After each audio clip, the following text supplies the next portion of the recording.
for Monday, July 11th. If everyone would stand to recite the Pledge of Allegiance with me. It's on. I pledge allegiance to the flag of the United States of America and to the republic for which it stands, one nation, under God, indivisible, with liberty and justice for all.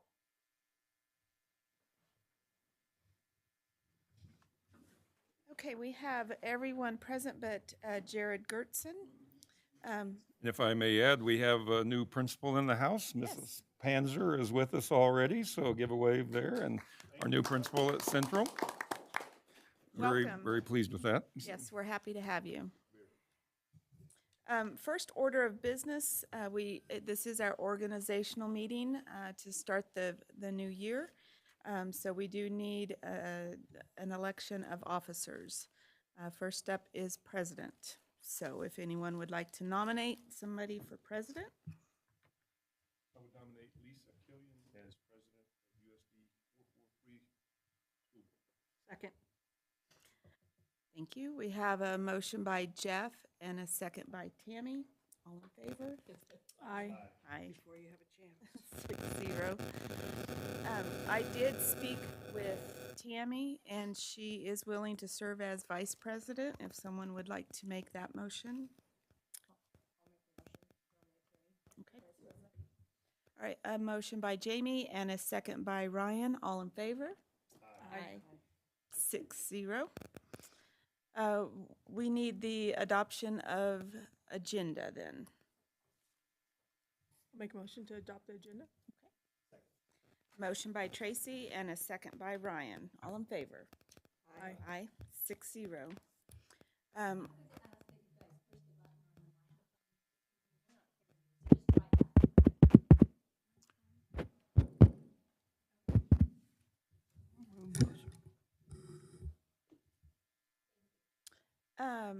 We have no special presentations. Tracy, did you have a chance to look over the bills?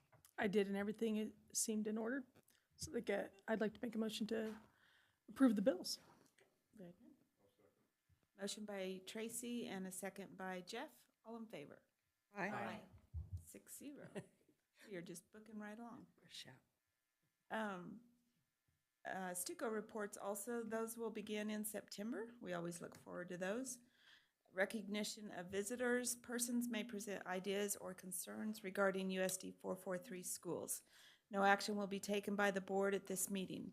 Personalities and behavior of employees are not to be presented during this period, but are to be reported to the employee's immediate supervisor. The president shall determine the amount of time to be spent for citizen participation. If you'd like to address the board, please come to the podium at this time. Seeing no one, we'll move ahead. Next up, we have the consent agenda,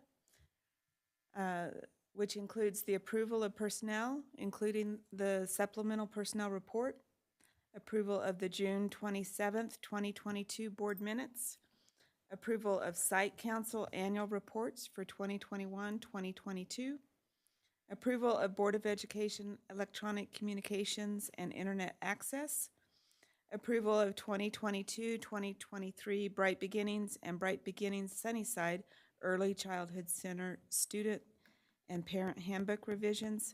This is our second reading. Approval of waiver of instructional material fees, parental application. We have 3 of those tonight.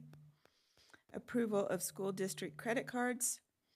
Approval of donation from National Beef to Dodge City High School debate team. Approval of KSDE Teacher Mentoring Grant Award.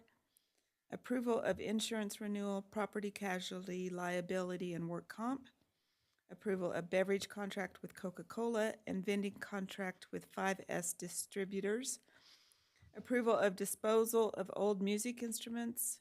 Approval of Frontline 2022-2023 Professional Learning Management and Substitute Management System. That's a renewal. Approval of Brightly Software Incorporated renewal, formerly known as School Dude Solutions. And finally, approval of the bid for copy paper. I did have one question on the insurance renewal, just because it's such a large line item. Is that, I for some reason, remember that was an individual item and not on the consent agenda and at that price. I just,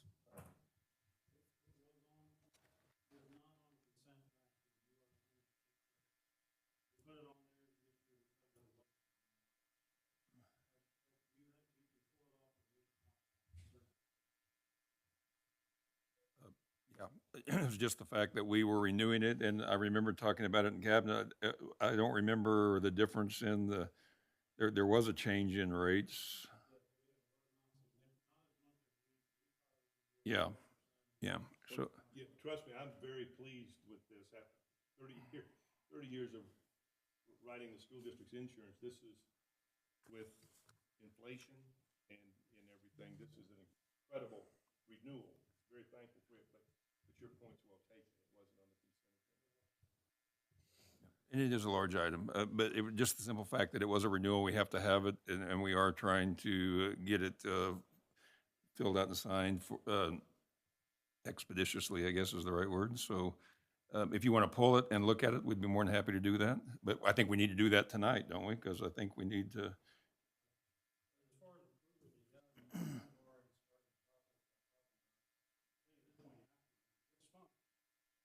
Yeah.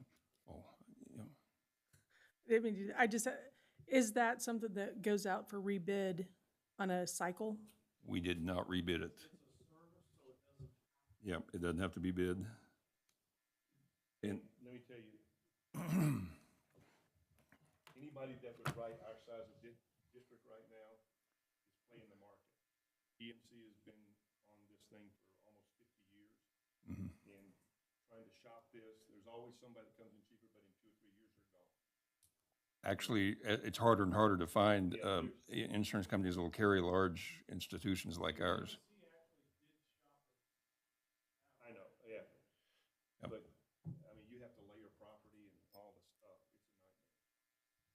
So unless it's half price, I would never move from EMC. Yeah, I don't think the numbers, it was just that big of an amount on an agenda item on the consent agenda was a red flag. I'll be more conscientious of that in the future, and we'll make sure that we do leave it as a separate item when they're larger numbers. Thank you.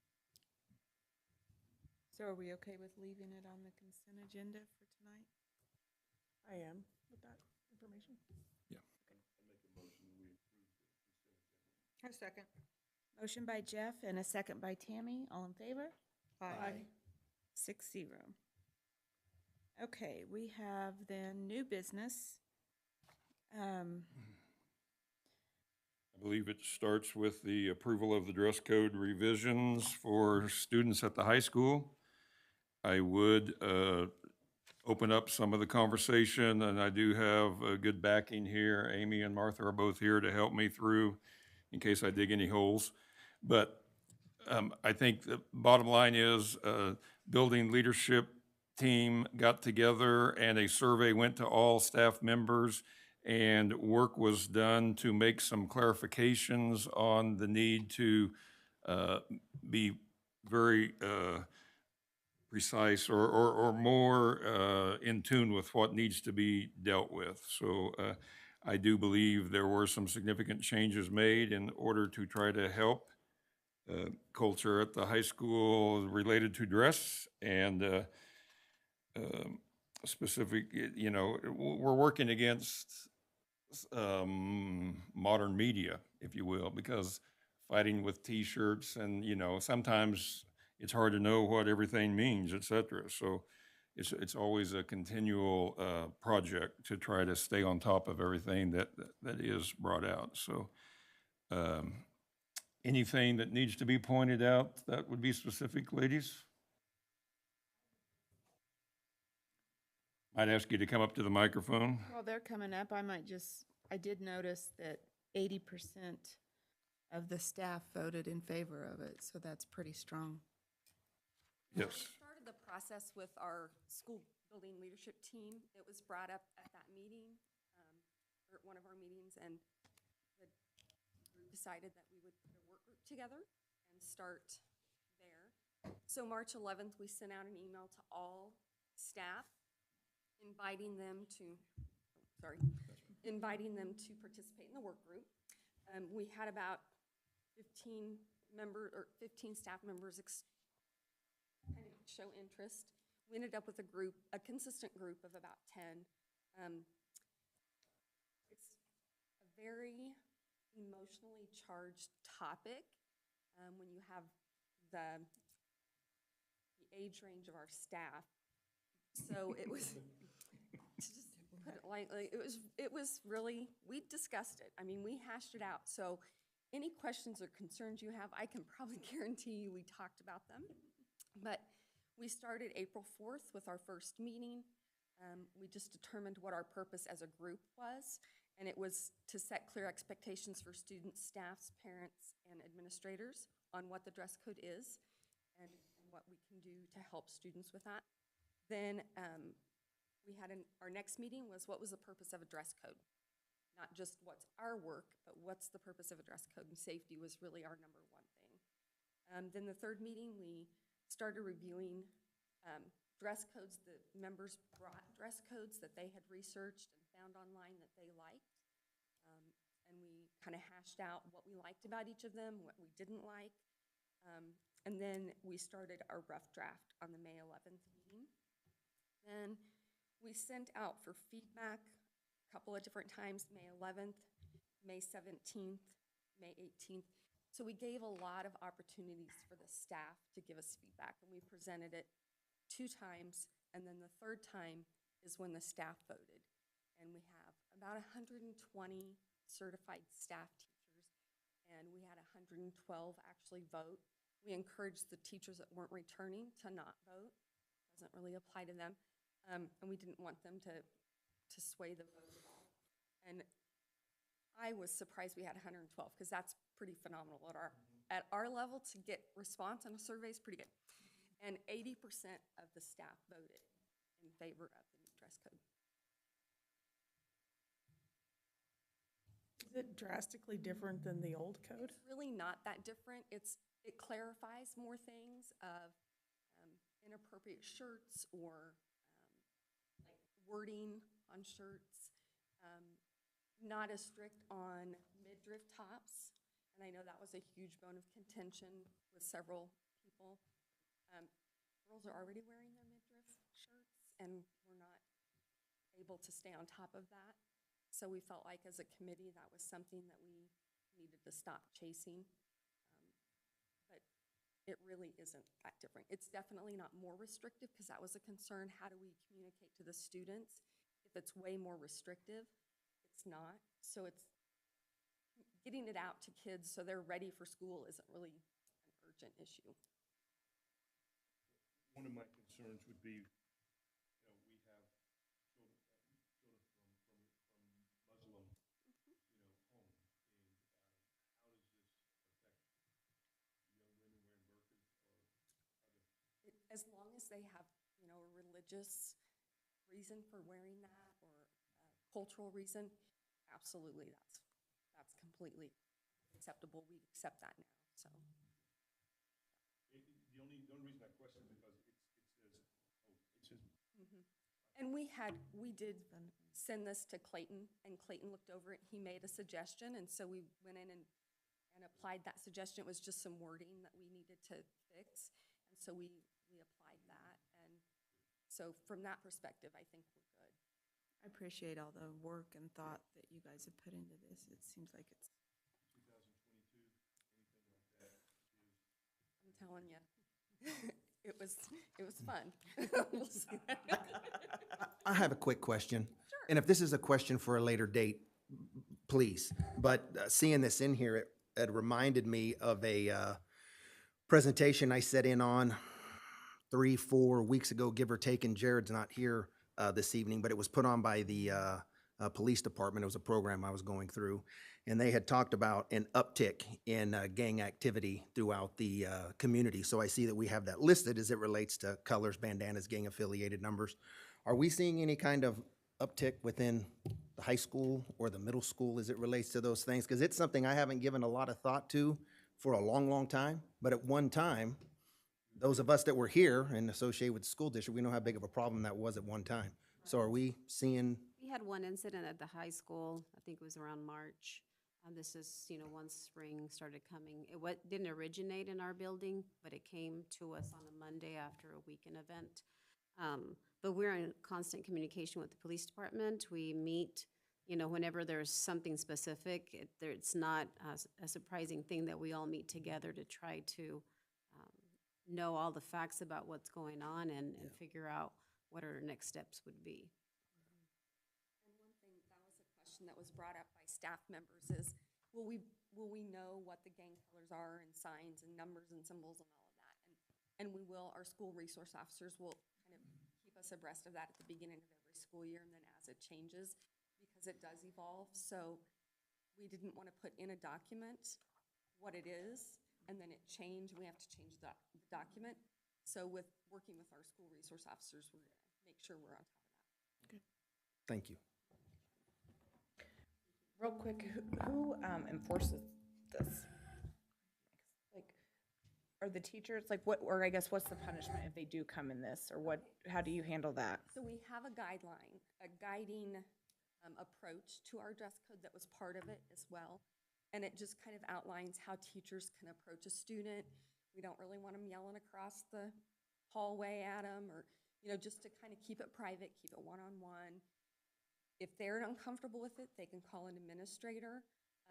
It's all hands on deck, really. And we understand that there are some male teachers that aren't gonna wanna approach certain things. So that's when I'm willing to get involved, or vice versa, if I need a male to come in and have that conversation. We've just talked a lot about communicating with each other and communicating with the students and just trying to keep it positive. But there's an outline too of, we'll have a one-on-one conversation with the student, talk to the parents. We don't want to send kids home because we don't want to lose academic time. We do have clothes at school that we can ask them to turn their shirt inside out or put a t-shirt on. So we have already a lot of that in place, but the guidelines just kind of make it a little bit more clear about keeping it positive, not body shaming the kids and things like that. But ultimately, the administrators will then deal with it. I really appreciate the thoughtfulness that you put into that. You're touching a lot of bases, and I appreciate it. I want to tie a couple things in, and I do also appreciate the effort that went in from the high school for the development of this. Because the media is here tonight, and we welcome Whitney as well, I want to make very clear this is preliminary and nothing official that I'm announcing.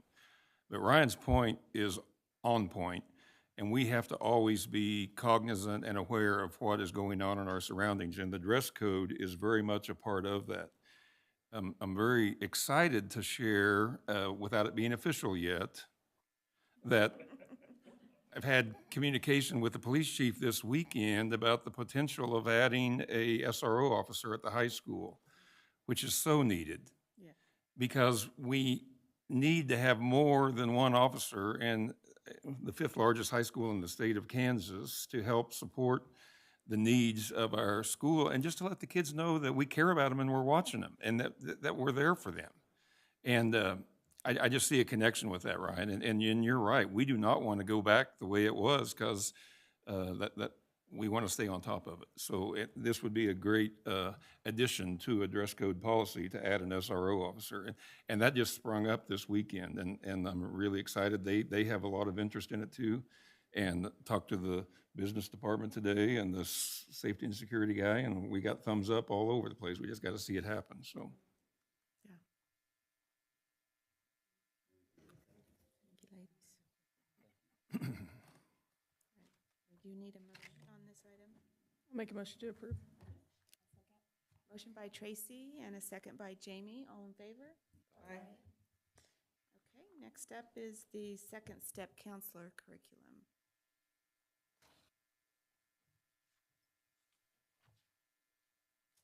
All right, good evening.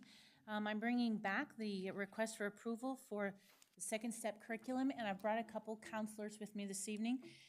We have Rachel Trombley, who is the counselor at Sewell, and Shelley Amaro is the counselor at Central. And we've asked them to kind of share a little bit about why they selected the curriculum, and then I'll come back in and ask for the approval. So. Good evening.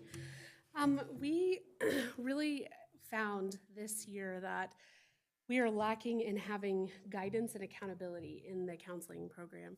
And so that was kind of our number one driving force in asking for a counseling curriculum. We have wonderful national standards to follow, but that's all. So I have standards, but I don't have any place to draw those lessons from. So as counselors, we're spending a lot of our own personal money, or looking through the free websites, looking to try to come up with lessons. And so we found that that was something that we really wanted to. We have brand new counselors, some that are still in the programs getting educated, that are still learning what counseling is. So what we wanted to do was find something where we could have a pool of lessons we could pull from, draw from those lessons to be able to have consistency throughout our entire district. We wanted to form a consistent vocabulary with our students, one that if we change schools, or even as they go from elementary to middle school, they have that consistent vocabulary. They understand what we're talking about when we talk about empathy or kindness. They know, they've got that same lesson. We also wanted to be able to teach those lessons at the same time throughout the school year, so that if a student goes from my school at Sewell over to Shelley's school at Central, they're not getting a repeat, they're getting something, but they're also we wanted a curriculum that had building blocks to it as well. We needed that consistency from building to building across the district. We also felt like, as Rachel said, that we have our ASCA standards is what the counselors are supposed to follow nationally, and then Kansas has their own standards.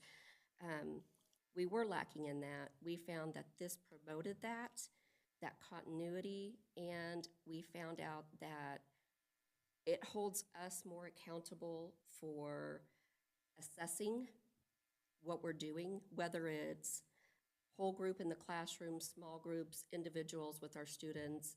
It has that accountability piece that's needed to show that what we do is being successful for the students.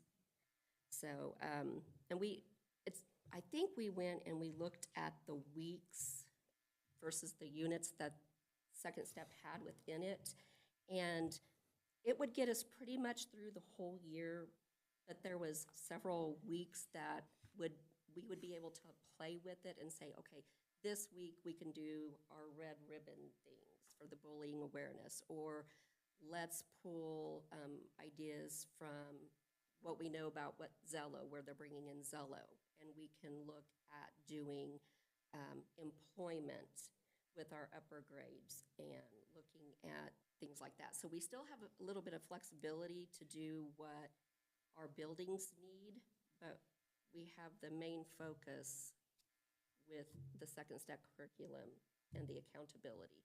We hold our teachers accountable for what they're teaching, and we all felt like this would give us the same accountability as that you guys expect from them.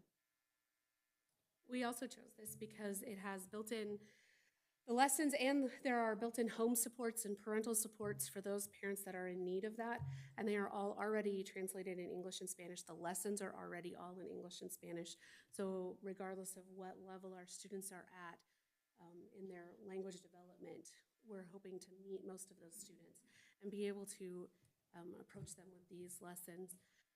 They also, it's also the most research-based program. So it is researched. We looked at all of the programs available. This was the highest one that had the most research across the grade levels and the most, showed the most success within the schools. And of course, as I approached, Lisa asked me about it this week or last week, and I said, I feel like Dodge City students deserve the best, and this is the best. And is it going to teach everything that we need? No, but we all know that there's nothing out there that will do that. So we will, supplement as needed. In terms of if there's something questionable within the material, we will have plenty of checks and balances. And if there is something that approaches something that we're not comfortable with, we will make sure that that's addressed through the CARES team and through our administration, our upper administration will be working with us as we go through that so that those things are left out, so to speak, as needed. So is this fee an annual fee or the one time to get the? This will be annual. This first year, we've gotten it down to, worked with the company a little bit, and our total would be $15,436.30. They're giving us some extra money because we already own some of the paper materials. This program's already being used in some of the schools on a trial basis, or some of the schools actually have used it in years past. And so they said because we already own some of those, they would take some extra money off even. So we have reduced from the quote that's in the proposal. It's even a little bit less than that now. This will be for 1 year.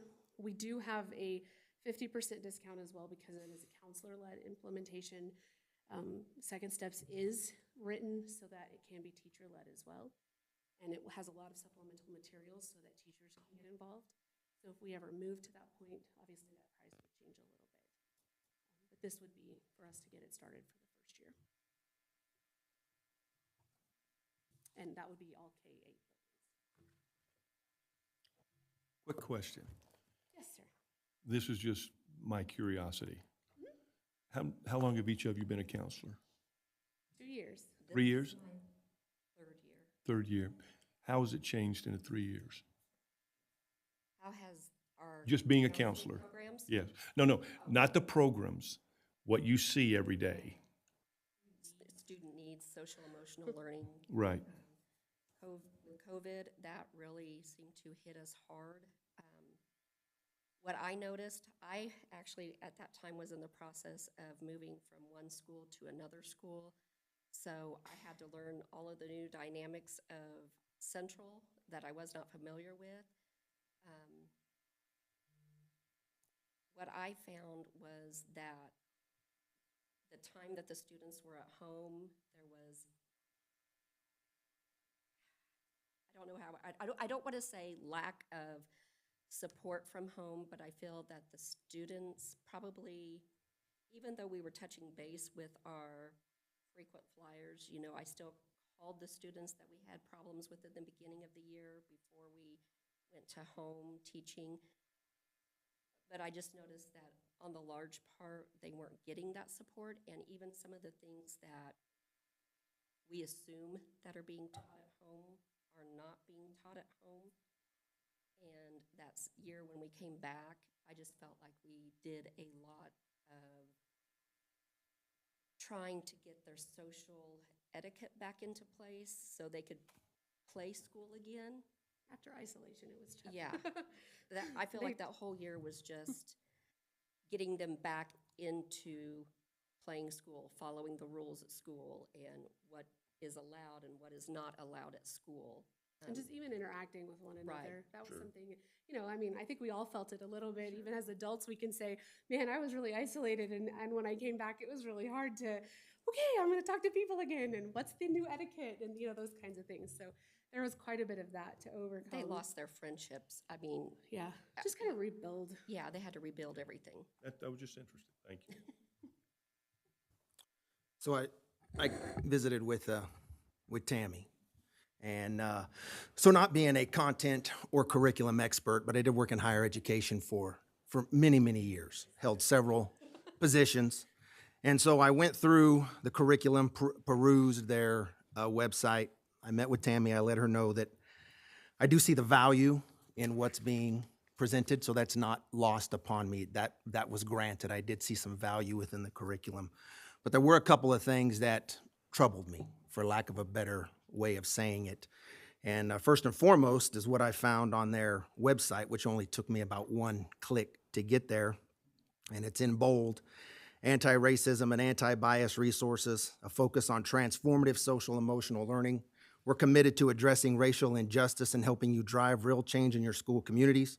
These resources will help you implement social emotional learning in a way that builds on students' cultural assets, critically examines systems of power, and develops better ways of teaching, learning, and being. Collaborative for academic, social, and emotional learning calls this transformative SEL. Engaging in this form of SEL is challenging. It pushes us to question longstanding beliefs, assumptions, and policies, but it is necessary to move forward or to move toward a more just and equitable future. So as I read that, I thought to myself, that's just a nice way of saying that schools or school districts in an overt way, they are telling us is systematically racist. And I find real exception with that kind of language being stated so boldly on their website as it relates to curriculum we're talking about implementing within our district. And as I went through some of those lessons, as I told Tammy, the CRT ideology is spread throughout some of those lessons. And so that troubles me, right? Okay, so I don't know how deep I should get into this as it relates to expressing my thoughts, but I'll just turn it over to you from there, and if I need to expound more, I will, but I find that troubling. I don't think we need anything that needs to, this is what I told Tammy. I said, I can't speak for the country as it relates to education, right? And I don't represent every institution or district in Kansas or throughout the country. I represent USD 443. And if there is systematic racism in USD 443, I would love for somebody to show me where it's at, and I want them to show me with a straight face. So I believe this divides us more than we already are, gets us into the tribal mentality in which our country is already at. As I told Tammy, I can't separate myself from my own experiences. I grew up in a time where we were trying to get past identity, and now everything about our culture is wrapped up in our identity in various ways. And so separating myself from my experiences, as many know, my kids are biracial, right? So I see this kind of language and it troubles me deeply. I'll give you the floor. Well, and I don't, Well, no, and when we did talk, one of the things that I shared with Ryan is that the purpose of this curriculum is to give our counselors a foundation to start from. And there's no intention from whether it's the district leadership, building leadership, counselor intentions to do anything that divides our folks. There are pieces, and Ryan showed me an example that if you dig into, it was like the teacher thing to prep or whatever, there's some stuff in there. We don't see any of that divisive stuff going on, and is definitely not our intention. And as Rachel mentioned, if there is something that pops up, the lessons, and even like at the middle school lessons, we're not doing all of them. We don't even have time for that, but it gives some structure to that. So we hear what you're saying. We believe that we could do the lessons and not approach those areas or dig deep. We're trying to help our kids understand basic things to make sure that they all have the foundations they need to be able to interact. And I like what you guys said, social etiquette, because it's not social emotional per se, but it's etiquette, interactions, that kind of stuff, which is just something that we want our kids to have. Something I would want my kids to have, something you'd want your kids to have. Some of that's done, like I had mentioned to you, I did a lot of that stuff with my kids. Not all parents do. Not all parents need to do it the same, but we do need to at least help our kids have a common understanding. And we feel like the lessons in this can help with that. and I think regardless of what curriculum you look at, we're gonna find that. That is the unfortunate part of what's going on in our political world, going on in our social world right now. And so, you know, for us, that I was actually at the last meeting, and I was like, oh, I kind of felt stupid walking away. I'm gonna be honest with you guys, because I looked at this totally research-based and academic. I didn't even think, and I can tell you that none of the rest of the counselors did either, because we sat down at a big meeting and we just looked at it as what is, you know, research, what is the best, what has the most tools that we can pull from, and that's why we went to this direction. We have looked at others, and we can find those same things if we dig, or not even have to dig very hard. We can find those same statements and other things in all of those curriculums, unfortunately. And that's the unfortunate part of what's going on in our world right now. And I think we have to take it as we are professionals, and we are going to be able to navigate as a team to avoid those things that are in question. Could I say? Go ahead. Sorry. She's been waiting. Okay, those of you with who you. know me know that I'm a very emotional person, okay? And I feel that whether it was when I was a teacher or when I stepped into this role as a counselor, especially into the role as the counselor, I had nothing to follow. I had to rely on cohorts and people that I knew that were in the same profession to help guide me, okay? And I feel like I was trusted enough to do that without anything to go on. So I would hope that you would be able to trust us enough to read the lessons out of second step before we teach them, to make sure that we're not stepping on anybody's toes, whether it's each other as counselors, as our administrators, the school board, but most importantly, the parents and our students. You know, I would feel that you guys have to trust us, no matter we're teaching second step or we go another year with no curriculum. You have to trust what we're doing. Running that statement that you read, there are some troubling things there. But as I look through the curriculum itself, I think that was put in by marketing people, not by the educators. I think that's a sales pitch. You know, I didn't see a lot in the actual curriculum and stuff that we were able to look at. I felt that was a sales pitch that they put in there to try to appeal to whoever. But I really didn't see any installing that in the curriculum. So for full disclosure and transparency, I looked mostly at the 5th grade. Yeah. Lesson plannings and curriculum, and it was definitely sprinkled through out there, that ideology. And that's what because granted, when I went down to the kindergarten stuff, I found value throughout, right? But we've got positions we've been put in the last few years, we've got to make a choice. We've got to come up on one side or the other. We can't be middle of the road, because I do see the value. But some of this language outweighs the value that I see in the planning. And, and not trying to sound naive. And if I do sound naive, you guys, I'm sure you'll talk about me after the meetings. That's okay. But, because I granted to it, Tammy. I said, in 2022, direction of our society and culture as it relates to education, there is probably nothing out there that's not going to have something in this form embedded into it. But, I thought, maybe we could lead the way on, something.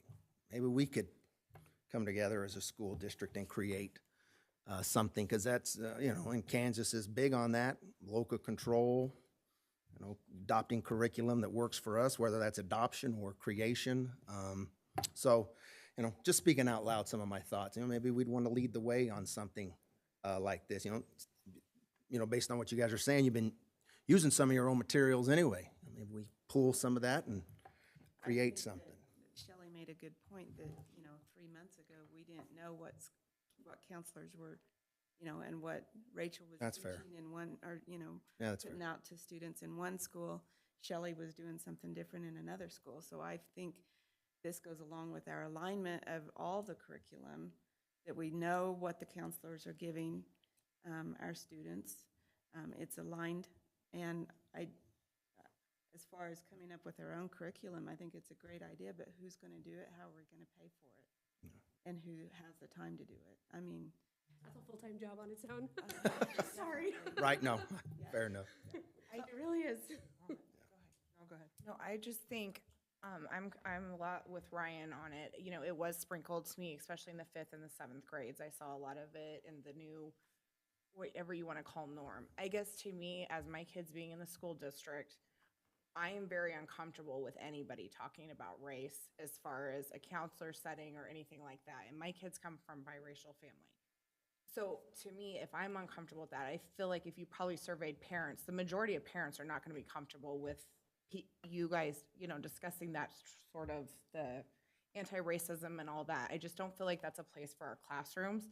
And I feel like if you could come up with the guidelines of what we're going to introduce in the classroom and what we're not before we start, I'm not saying, because I agree, the alignment and not having any kind of structure of what we're doing in a counseling, that's hard. And like you said, you're already pulling whatever you want anyway, so what's the difference, you know, if we just go off that?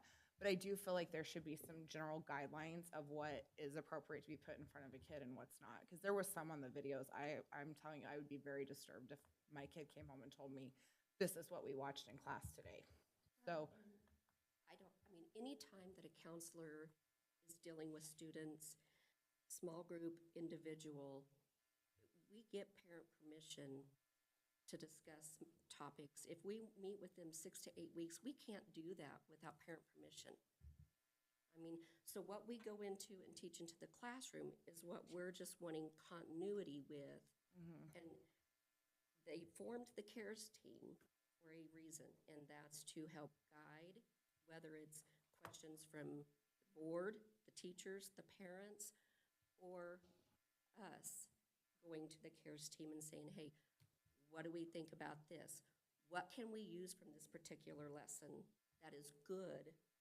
And then what needs to be left out? And, you know, and it might be as they get through the older grades, we come up with a blanket form that does have to go home. Kind of like when, I don't know that they do it anymore with sex ed, but you yes. used to have to get a permission slip in order to participate in that. I just think there's so much more positive that we could put into our kids than going over the same old age. I mean, I just don't feel like that serves any productivity in any classroom. I really don't. To be honest with you, and I'm not trying to stir the pot or anything, I'm honest. Many children come to us talking about those issues. They will not go to the parents. They will not go to their teachers. They come to us. Do we have to visit with them about it? Yes. But not in a way where we put our own biases against it, or, you know, you've got to help children learn to think for themselves. And unfortunately, like Mr. Osma said, that's the society we live in today. They do talk about racial slurs. They do talk about LGBTQ. Even in elementary, we have to deal with that. So it is there. It is in the schools. And unfortunately, we do have to talk with them about that, not in a classroom setting. I mean, I'm not going to go in and say, oh, today we're discussing this. It's when they come to us one-on-one. Interacting with the kids, like if they bring that, that's different than promoting. Right. And I think that's the biggest thing to stress is that these are topics that are in our standards that need to be discussed, whether it's the national standards or our state standards. We have to have a common expectation for all kids. Our district has made a stance on this earlier on. I personally at the elementary level haven't interacted with people that are pushing and against what our district expectations are in that sense. I can't speak for the secondary, that's not my experience. But the promotion or the guidance or the leading is truly to help our kids just be able to navigate their world. It's not to divide, it's not anything. And they will have questions, we have questions, stuff pops up and we address things individually. And we communicate with parents. There's nothing that we're trying to hide or anything like that. And so I think that's the biggest thing. No matter what we look at, whether even it's the social studies stuff that we just approved for secondary or we're getting ready to look at at elementary, there will be things. There's stuff that I don't agree with as a parent or even just as an adult, but then there's, you know, my education world's like, well, you've got to expose. Like, there's balance all the time. And I do feel like in our district, we do a really good job of that. But I guess that's all I know to give.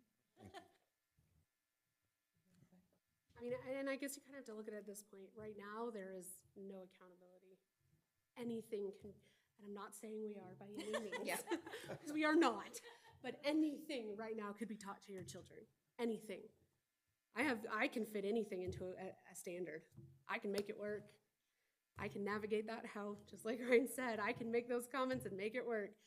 I'm not going to, because it's not what I believe is best for students and best for children. But anything can be taught. We're asking for something, a resource to help us make more accountability, have some assessments so that we can see if what I'm presenting to the children is getting through? Is it helping? Is it not? This is a 1-year trial. We're only asking to buy 1 year of it. If it's not something that we feel like we are successful with, if it's not showing improvement in our students, we are more than willing to go to the drawing board and continue to work and research even more. Sorry. Oh, no. No, go ahead.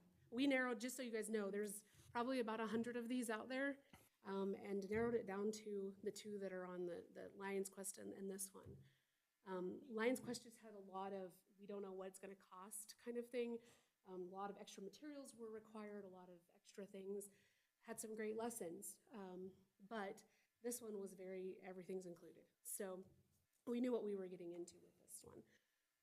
And that's basically, as we did our research, we sat there with all of them and looked at all of them. So please we didn't just randomly pick one. I do say that there are lots of Kansas schools that use Second Step. There are lots of Oklahoma schools. As a matter of fact, I think in most Oklahoma schools it's bought for them. I could be wrong. It was a long time since I've been in this district, going on 19 years now. So it's been a hot minute since I've been in Oklahoma, but they have used it for a long time too. So schools in our area, in our geographical region, are using it. And I think they're using it with great success of being able, like I said, to keep it where it is meeting the needs and the standards and the ideals of the district. And that's our goal. We want to teach our kids kindness. We want to teach them empathy. We want to teach them to manage their emotions. In kindergarten, I want you to know what it is to feel sad and those sorts of things. I want to teach them to have a good growth mindset, and I want to teach them to set goals. And that's what the standards are, and problem solve. Those are the units within that. And you ask me, how's counseling changed? And I can't speak to counseling as much, but I taught music in this district for 16 years. And I can speak for, those are the areas that I could see and the reason why I went into counseling. Because I love teaching music, still do. But I will tell you that I saw such a need for kids in those areas. They needed to know what it was to, be able to solve their problems and be able to have kindness and empathy. And that's what really drove me to going into counseling. So even though I haven't been here long, oh, I love it. Okay, so I think I heard you say this, I'm just clarifying. So if this would go forward, you guys would work as a collective group to come up with what the lesson plan would be, and everybody would be doing the same thing with the same activities, with the same vision and the same goal in mind, yes? Yes. Okay, not each, like you doing your own, using the same curriculum, but doing your own planning. Does that make sense? Yes. And Tammy, I think you can speak to the CARES team and that classrooms kind of. Yeah, so we're working on like a scope and sequence right now that has like the lessons, and it would be, the counselors would teach the lessons, and then we would be able to connect it to, and I've shared stuff with you before, like on the CCC framework, the stuff that we've used for the self-efficacy when we did that the last few years. There's some of those pieces that the teachers could connect. The only thing that may be an offshoot would be the flexibility if one building is showing a lot of trouble in one area, but that wasn't until like December.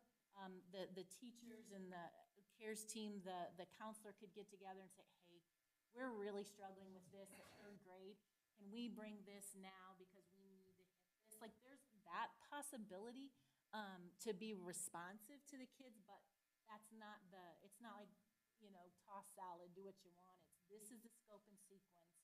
But if we do really need to grab something and throw it here, we will give them that discretion to be able to. Okay. I was wondering. I think it's great that you guys are seeking to try to align so that they do switch school to school and things like that, that you guys are all working on the same things and talking about the needs within this district, and with the students moving forward. Because I think I am the director at the Christ Center, so we've been going in and talking to students and sharing information, and one of our presentations title is Knowledge is Power. And that's what I feel like you guys are trying to do. That's your focus, is that you're trying to give the students knowledge and information, right, for them to be able to make better decisions, maybe for their lives and the things they do. But they can't do that if they don't have the information at least given to them. So, So I'm glad to know you guys are work together and plan it together and do the same things. And as a team, I was really impressed with the counselors because I worked with the CARES team on the initial research of this, and I was the only counselor doing that. And then when we brought it to all of the counselors, you could just tell it was like a huge relief to them that, oh my gosh, we could have a curriculum, really? This will be awesome. And just to be on that same page and to be able to work together. And another thing that really pushed us towards this curriculum, there's not a lot of high school curriculums, but this one, in about 18 months, they say they're going to be rolling out their high school curriculum. They also have an adult curriculum, so if we ever look at teachers needing anything, there's also an adult one that goes with this as well. But that high school aspect, if we ever get to that point where that's something that we really need, whether the teachers teach it in flexible, whatever that looks like, and it may never look like that, but that will be a possibility at a later date as well. I have one more question. So I'm trying to figure out, and with the CARES team, so will the CARES team, then you guys work with them so they'll help give guidance so that for your vision going forward and what your goals are to meet or the needs? That's what I'm What we'd love asking. to see is training together with them. And some of our CARES team is actually, I know Brian for sure, and possibly Corey as well. They've taught, or Sarah, I don't remember. It doesn't matter. I know that they have taught some of this second step curriculum. So, but we're hoping to train with them as a group. We're hoping to then, like you said, sit down and plan and look at those lessons in depth and be able to present a united front on those lessons. And they'll help that connection then to So if I may, I'd like to bring this together and just add my input from what I've heard tonight. I appreciate the effort that the counselors have put into this collectively. And I understand the concerns that are going on in this world, and it's not going to get any easier. We all understand that. You've shared some of the concerns that you've had that are supposedly sprinkled throughout there that we've got to be cognizant of. I've heard the counselors say that they've looked at multitude of different series, that this is still the one that they're kind of content with, that will help them have that uniformity. I also heard them say it's good for a year. So I'm going to suggest that we take into consideration the things that are of concern. We try the program out for a year, and next June or July, we give a report on how the year went and get feedback and get understanding to determine and have the board make that decision then if it's something to keep, and the counselors can provide their feedback as well. But we're not getting away from having to deal with these issues at some level, and we've got to be strong in what we do. I agree with you. We can take this construct and develop it to fit our needs, and we can leave out the lessons that are of bother. If we leave out every lesson that is bothered by every person, we'll have blank pages again. Because there's going to be, no matter what we teach, somebody's going to have different ideas. But I like what I heard as far as the problem solving and the growth mindset and those things. If we can stay focused on that. And I put on the back of the calendar, let's keep our common sense and let's teach kindness and respect. That's what I care about, is good citizens. And that's what we're trying to raise. And so I'm asking that the board give consideration to this as a vehicle for us to work with kids, to work on their behaviors, to work on a proper way to care for one another, and come back and revisit it and let the board tear it apart or say, good job. I mean, however we want to do it, okay? Any other questions? I would entertain a motion. Thank you. Yes, thank you. Appreciate it. I'll make a motion to approve. A second. Motion by Tracy and a second by Tammy. All in favor? Aye. Aye. All opposed? Okay, passes 4-2. All right, you get me next also. I am going to give you just a general update on our accreditation process. As you guys know, last year, we came up with year 5 and went through that first round of accreditation, and we were accredited last year which is something that obviously we were working for and did a lot of, put in a lot of work. But it wasn't just to be able to check off boxes to say, yes, KSDE, we checked off what you asked, but we really kind of did our own thing. As you guys know, we developed a district strategic plan, which now really drives everything that we do. And we filter it, is this going to help us reach our goals? And recently, we came up and shared the 2 academic goals and the 2 climate goals as part of the strategic plan. We are pulling 1 goal from the academic and 1 goal from the climate to be part of our accreditation process. So this year, we're in year 1 of our 2nd cycle. And year 1 is just a lot of foundation laying. So we're revisiting all of our data, looking at our assessment scores and the climate surveys we've done, and that IMIS that Dr. Springson has shared about, like measuring our processes, looking at all kinds of stuff, our e-walkthrough, those things. And so we've used a lot of our data and then kind of set goals and then also baselines. So in your board report on page 129 and 130, I share with you the measurement report. And you've seen these in the past. We reformatted it a little bit, but it's the same concept. So we have to measure our goals, but we also have to measure the state board outcomes. And those are social emotional factors, kindergarten readiness, individual plans of study, high school graduation, and post-secondary success. And we also have to keep track of how we're doing on our foundational structures. And those are the family, business, and community partnerships, basic skills, tiered framework of supports, arts, cultural climate, arts and culture appreciation, civic and social engagement, physical and mental health, post-secondary success, diversity, equity, and inclusion. So the state has provided us with rubrics, and we didn't have this in the first cycle, but we have them now for each of the foundational structures and almost all of the state board outcomes. So we've used those rubrics as kind of one of our measurements and as our baseline. Starting also on page 133 is a PowerPoint that we shared at the pilot.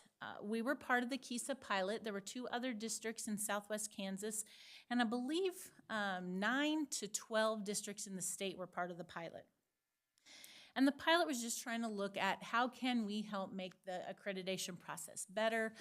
Do we need to look at a more collaborative format? Do we keep the same where the district works on things and has an OVT team, that kind of stuff? So the pilot really worked on also goals, because year 1 is really focused on goal setting. So the first few pages were just to kind of explain who we are. And you guys know who we are, our enrollment and our clientele that we have. So I'm going to skip to page 138, which is the needs assessment. And I mentioned this a little bit. We looked at a variety of different data points to really help us look to see what progress we're making, what goals we need to set.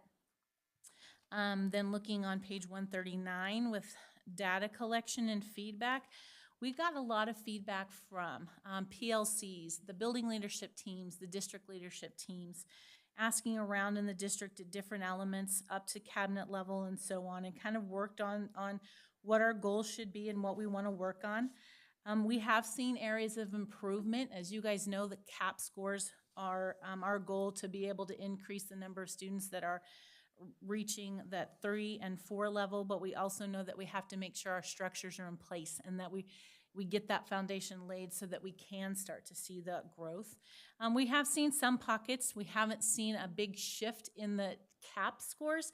However, that's kind of the lag measure. So as you guys know, for example, some of our kids come in, let's say a year behind when they start kindergarten according to kindergarten readiness skills. If they made a year and a quarter growth, let's say each year, it's going to take them 4 years before they've reached that grade level. So we know that there's some delay before we'll see some of that, but we're seeing really good pockets in areas in the FAST bridge that's showing that there's typical or aggressive growth. So we're tracking a lot of that. So we've seen some of that, and we're really excited about those pockets. We're digging in to try to see what we can do to try to replicate that. And of course, like anything else, we need to adjust and review. One of the big things we've noticed is that our teachers, especially with the new resources they received, they've been really focused on the I do, like what the teacher does, what does following the lesson plan, making sure they're addressing the specific standards, and then the we do, where they're working with the students to model questions and problems, that kind of stuff. But we haven't spent as much time in the you do, where the kids then get to do some of that independently. And so that's one thing we're going to focus on this year. We've got the I do, we've got the we do. Now we want them to have some of that productive struggle and really be accountable to that learning while support's there, instead of over helping, try to kind of help guide. And so that's one of the things also that we'll be working on. And this summer, we had 230 teachers and paraprofessionals participate in the Summer Institute. And so we've got a lot of invested staff that are really wanting to improve their skills so that they can help their students. On page 142, another slide, just one of the things there that I wanted to point out is that our building administrators and their leadership teams are very intentional about setting goals for their buildings. And again, they're using their data, they're looking at the district goals, they're identifying where they really are at as a building, and then they will set goals and regularly monitor. I'm gonna flip through just real quick to see if there's anything else I wanna point out for the year one. I think that is the big stuff. So we're making progress. It's a baseline year. We have 4 more years to go. We will still be in the pilot next year. We'll kind of see where that goes too. And in the meantime, I think we'll continue to make progress. So do you guys have any questions or comments on accreditation? Thanks, Tammy. All right. I just hope the board clearly understands the significance of accreditation and that the State Department does review the finality of our efforts and that there are high expectations. We celebrate that we made it through the last cycle with full accreditation, and thanks to Tammy's efforts leading the KISA movement, we stay on top of it. So I just want to make sure that you fully grasp that, because it is a big deal. I don't want that to go overlooked. Thanks for all your work on that, Tammy. Yeah. All right, Todd, you're up next. Evening. What I have for you tonight is consider it's an online backup system for our district email. This will allow us to migrate our district email into the cloud, into Microsoft Office 365. Right now, we're hosting our mail on-site, on premises in our server room. We have 3 servers, and we use Microsoft Exchange to manage all of that. We also back up that data on-site, and eventually those backup jobs get archived into cloud storage for long-term storage and off-site storage. What we'd like to do is move that to the cloud, into Microsoft Office 365. And the reason for that, we've had a lot of recommendations that I've read and face-to-face that if we're using Microsoft Exchange on site, that it's highly recommended that we migrate that to the cloud for better security. Right now, with our 3 servers, one of those is designated as our primary server. In order for that to communicate to the internet, we have to create an opening in our firewall for that to communicate through. And there's pretty good protection there, but it still creates some vulnerabilities. And I can tell you, every morning I come to work, one of the first things I do is I sit down and I look at reports from our firewalls, and there's hardly a 24-hour period that goes by where there's not some blocked intrusion attempts on our mail server. And sometimes there's multiple attempts, and sometimes many attempts. So they're, the cyber criminals are knocking on the door, and some days they're trying to beat it down. So far, I haven't seen any indication of anything getting through, but the general mindset is that cyber criminals are always a step ahead, and the threats are just increasing every day. So that's why it's highly recommended that we migrate this to the cloud. There is no additional cost for using Microsoft. It's already part of our educational package, so there's no additional cost there. Microsoft does not back up any of that data beyond 14 days. So this backup system is needed in order to back that up, because our current backup system cannot back up data when it's in the cloud. Our current rubric backup system does have a cloud component that communicates with our on-site system, and we can use that for monitoring alerts if something doesn't go right. There's investigative tools built into it.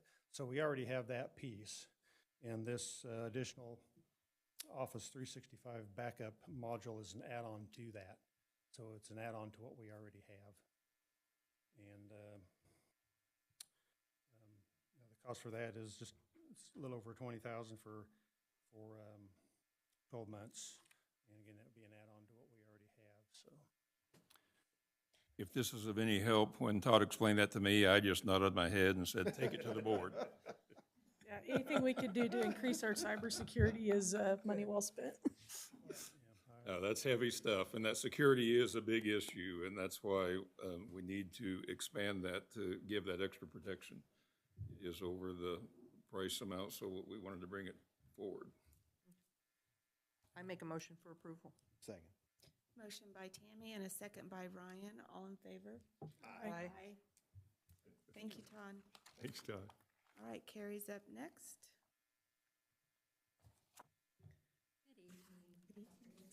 Board of Education. This evening, it's just information only and some updates with what's happening in the district and what we're doing out of our office. Number one, I want to welcome Noemi Arias to the front desk. You'll see a new face there. She's there as our frontline district office secretary. Isela, who is a superstar, has moved on to the IT department. So we kept her close, and she'll continue to do great things. So you can stop by and say hello to Noemi. She also originally worked at CMS and Ross, so she's had a few years within the district and does a great job. Also, we're on schedule for printing the school calendars. They'll be available for enrollment. Right now, we do have online enrollment open. We have about 13% that have enrolled thus far. And then our centralized enrollment will be taking place July 19th through the 21st here at the Civic Center. We are also printing information for playground signs. They're going to be metal signs, but we have the vinyl adhesive, so we'll be printing that. So that's just something that comes out of our office that maybe you wouldn't normally be aware of. And then on July 20th, we have a tour with Hilmar Cheese. I'll be sending details out to all of you tomorrow, but you're invited to join us. We'll meet here first, and then we'll do a tour of the schools. So we're looking forward to that. And again, that's on July 20th. Any questions? I'll send that information to you tomorrow, and Jeff, I'll text you. Thank you. Okay, is there anything else? Thank Okay, you. if not, Thanks. I've been waiting months to say that. All right, next up we have Human Resources. Jason.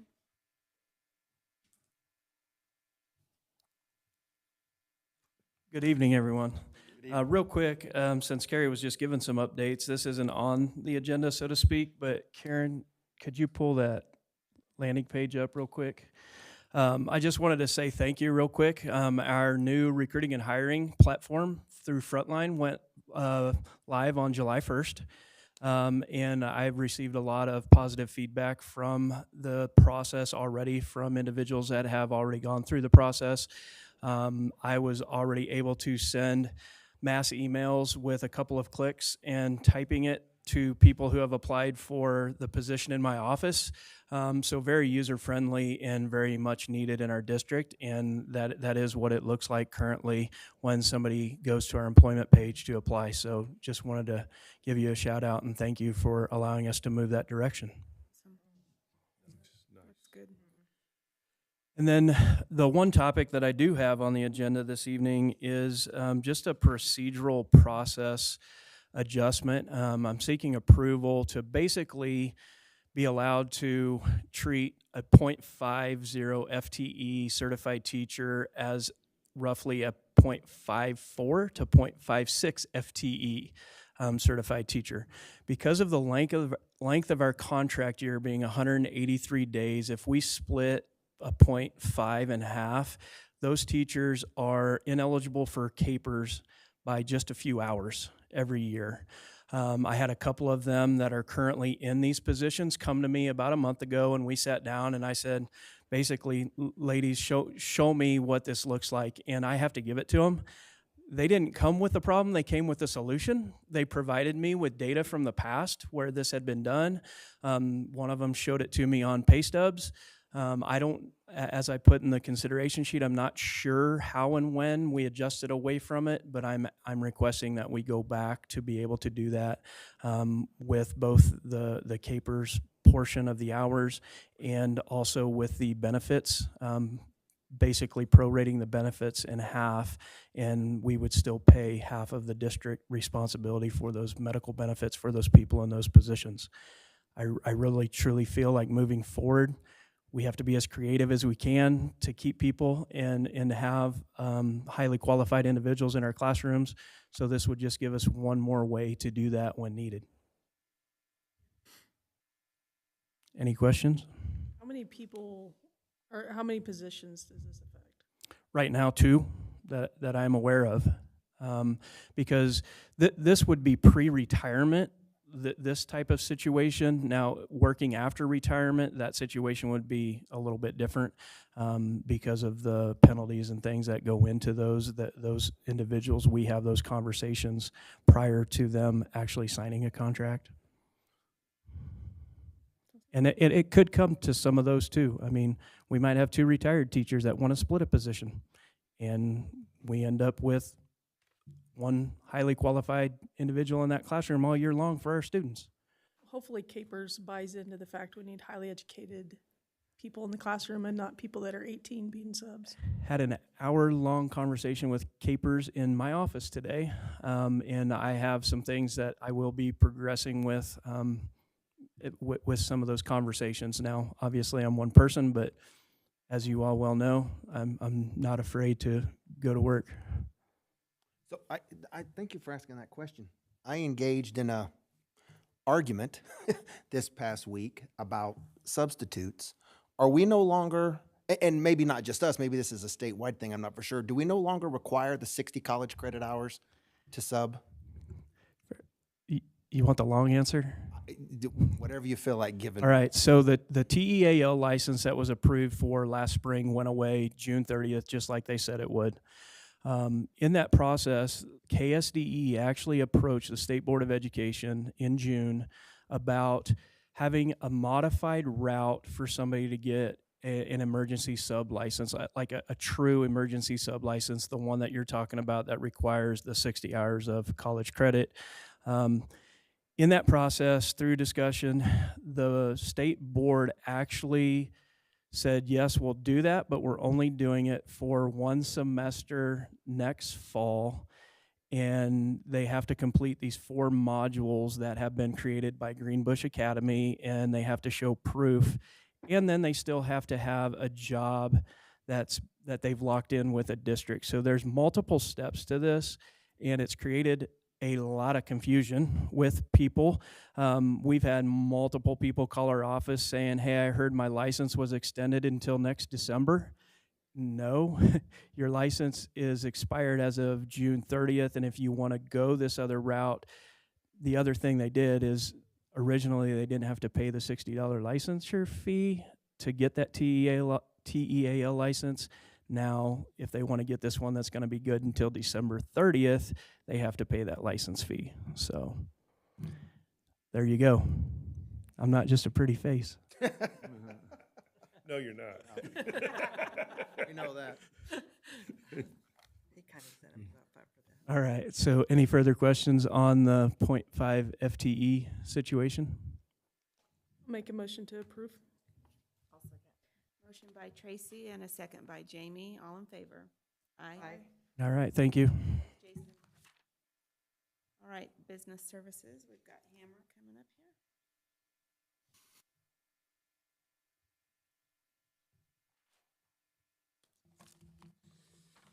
Good evening. I only have 2 items tonight. Everything else I put on the consent agenda, so sorry about that. I won't do that again. first is the, I lost my train of thought. Revenue neutral rate, that's what it was. And that was new last year. And so by the 20th of this month, we have to notify Debbie Cox with the county what we intend to do with our mill levies, if we would like to keep them flat. And so this allows me permission to tell her that, yes, we would like to keep them flat, which rounds out to about 57.1. And so then I can take that information and bring you back a budget, which I plan to do in the month of August. So we had to go through this last year, and actually in August or whenever we do the budget, you'll have to vote separately. That's the time you'll actually make the decision on what you want to do with the mill levy. So you'll have to vote to keep them the same or put them at whatever rates. And assuming that stays consistent, then we'll vote to approve the budget. So this allows me to make contact with her and tell her that, and allows me to put the budget together and bring it back to you. I can't bring you the budget before August 20th, and our next session is, and so full disclosure here, I would like to bring it to you on August 22nd. Now, that's a noon meeting. The only other option in that window is September 12th, but I had planned on being out of town on vacation at that time, so it's an option if you want to do it in a noon or in an evening meeting. It's just someone else will have to present it. But what I have requested here is to bring that to you in August. Regardless, I need a decision tonight, though, on whether I can keep the revenue neutral rate the same, or revenue. Right, we need that tonight. And I had just asked Hammer to just share with the board, because of his schedule, we would like to bring the budget to you at the second meeting in August, because they've changed the rules this year. You can't bring it before August 20th. So that's our first best chance. And it will stay the same. There will be notice of public hearing in the paper, as is required by law, that will identify the time and the location. So there's no hidden agenda here. It's just a matter of the schedule that we have and what we can do. So if the board's okay with that, we're going to keep it on the second meeting in August. I don't want to overcomplicate it, but could we switch the board meetings and make the August 11th or whatever that noon meeting, and make the one on the 20th? I suggest we don't. Well, we can do it tonight, but we're approving dates for board meetings tonight. So, and we didn't think of that at the time. And so I don't know. I've been here 5 years. We haven't had anyone come to the budget hearing yet, and we're keeping the mill levy flat. So we're not making any changes. So I think we're okay. I mean, just in my perception, the board might feel otherwise, and I want to hear it.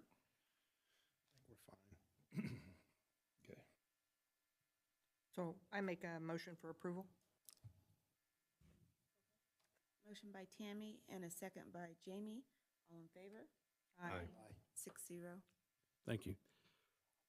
Last for tonight, at the high school, I don't know if you remember, but they used to have locker bays out there on each of your academic wings. And those have since been removed, and there's no intention of putting those lockers back. Actually, they worked out great. That's where they served meals when we were separating everybody for COVID. But for the most part, that's just open space. And the space, this was actually Bill Brown's idea. It's a good idea. There's enough room in each one of those that you can build a full-size classroom and an office. And you can end up with 8 offices and 8 new classrooms. And you'll end up building, 2 walls, 2 doors, and changing a little electrical around. But before we can do that, we have to have all the permitting. We've got to have an architect stamp so that the fire marshal will approve. So we've got these paperwork hoops that we've got to jump through. So all I'm asking for tonight is a permission to hire an architect to design that, to get that underway. And then once we get an idea, then we can take that out for bid, and I can come back to you with a proposal on what it would cost to actually build those classrooms. I'm not going to tell you that they're cheap, but they'll probably be the cheapest classrooms that we can build because there's already 3 walls there. So unfortunately, it doesn't appear that they're gonna cut through any lights or any HVAC vents, so my hope is it will be relatively inexpensive, and we can end up with up to 8 classrooms and 8 offices out of those spaces. So, Great use of the space.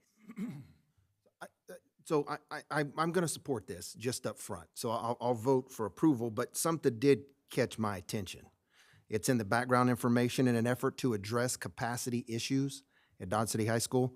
You know, we had that bond, I mean, we created a lot of space up there not too long ago. Are we running into, or is that just for this project, or are there No. capacity issues in general? I'm glad you brought that up, and Martha can correct me on this, but here's what I know. When I came here, when the bond issue had passed and was being built, we had 17 teachers that were itinerant, that were in carts. Because of the new academic wing, we ended up with no more teachers not having a room.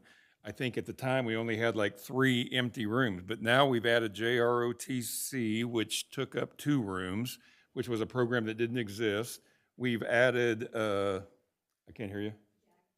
JAG. We've added JAG. We've added enough classrooms that now we have 2 itinerant teachers right now. So we went from an absurd amount of lack of capacity to taking care of our needs to now, because of these programs that we've added, we've grown and our needs are now calling out for more. So no, that's a great catch, and I wanted to point that out. But and how valuable was it that ROTC took 2 classrooms? I mean, it's turned out wonderful. And yeah, it's just growing problems and growing needs. So good catch. What's scary is it seems like 2 years ago, we had that study done, and when you go back and look at it, we're coming to the life cycle of what they said as capacity, but this is, program growth too. You did previously, I think we told you that, we have commissioned a study to kind of get a better handle on what the future looks like from a capacity, especially with bringing in the new industry that we expect in the next couple of years. So hopefully we'll get a better handle. We know we have some issues at the middle schools as well. We still have some unused space, but it's in different areas. So some of the other ones aren't quite as simple a fix as this, because there's kind of a domino effect on, well, if we do this, we've got to do that. So it requires a little more thought. This is fairly simple. Let's put up some walls and wow, you got 8 classrooms and 8 offices. So it may not even be the biggest problem to solve, but it's certainly the easiest one, and it's something that we can actually take action on right now. I'll move for approval. Second. We've got a motion by Ryan and a second by Tracy. All in favor?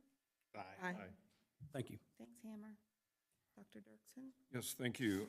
I do want to take some time, if you have your agenda open and want to look at the board policies. There were several of them that I wanted to take a walk with on, if you will, and not all of them, of course.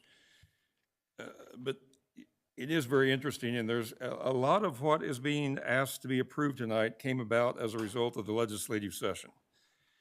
So, starting on page 162, or board policy BDA, it basically is about developing, adopting, and the amending and repealing of board policy. One of the most significant items that board members are involved in is the evaluation of the superintendent and the development and approval of board policy. And so if anything, it's worth looking at that to make sure that you understand that process. Next, I want you to take a look at CEC on page 164, and then I want you to move on. You saw it? Okay, superintendent recruitment. Yeah, we're not even talking about that. Let's move on. Okay, 160, little joke there. Just wanted you to know I did look at this. All right, page 166. They totally eliminated this policy. CMA got embedded in BDA, so it's gone. Next, I want to look at DB, budget planning. This will come full front at the next board meeting as we follow what is now required, that every building has to do a kind of a priority list of their needs assessment as to how we put the budget together. All of this red ink that you're looking at came about from this legislative session, and the 3 bullets are the 3 items that must be answered: the barriers that we must overcome, any budget actions, not limited to, but including all the different resources that might be necessary. And then the last one, which many districts are wondering what the right way to answer this is, the amount of time the board will estimate that it will take for all students to achieve proficiency. We're supposed to answer that. And doggone it, we've been trying, and we continue to try. And you hear us. If there's another district that focuses more on academics than we do, I'd like to see how that's done. And we put it into process. We have high expectations, and still we're being burdened with more requirements.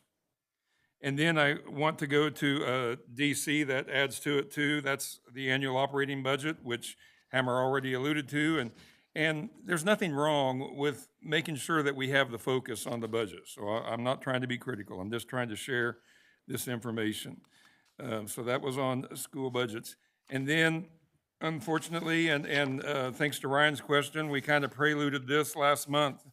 And oh my goodness, what a month brings.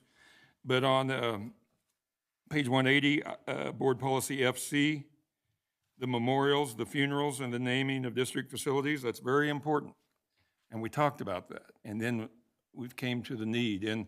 And I just want to share that I think our district has responded in a very caring and a very nurturing way for the needs of 2 families that lost their loved ones that just recently graduated. And it's heart-wrenching. And just I want to give kudos to our publication, The Dodger. I thought they did an outstanding representation of showing the care for the district for both students.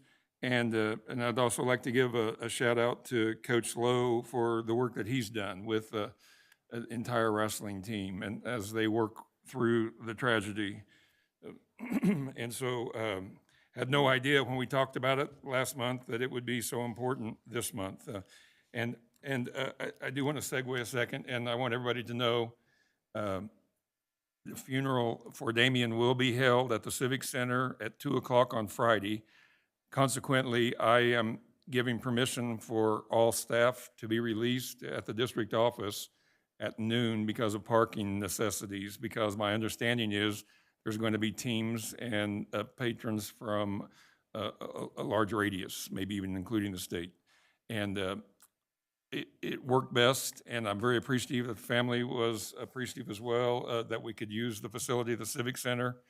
It's a blessing for us to have that resource to offer. In full disclosure, following this policy, it's not like we just go out making it available. In fact, they use the word in here, and I think I've used the word, we try to discourage it. But when it comes to need, you have to answer to the community, and you have to show that you are responsive and that you care. And we did, and we're doing that. But I am not going to penalize hourly workers because I've told them they can leave at I think I said 1 o'clock, didn't I, Hammer? I think I said 1 o'clock Friday. The funeral's at 2, and I just thought the parking ought to be available for as many people as we can. And so I wanted everybody to know that. Moving on, IB, I wanted some help from principals here, and I forgot to do this. IB, let me get there. I think that's on page 187. There's a blank there, and how many times does site council meet? Does our district have a policy we're supposed to fill in that blank there?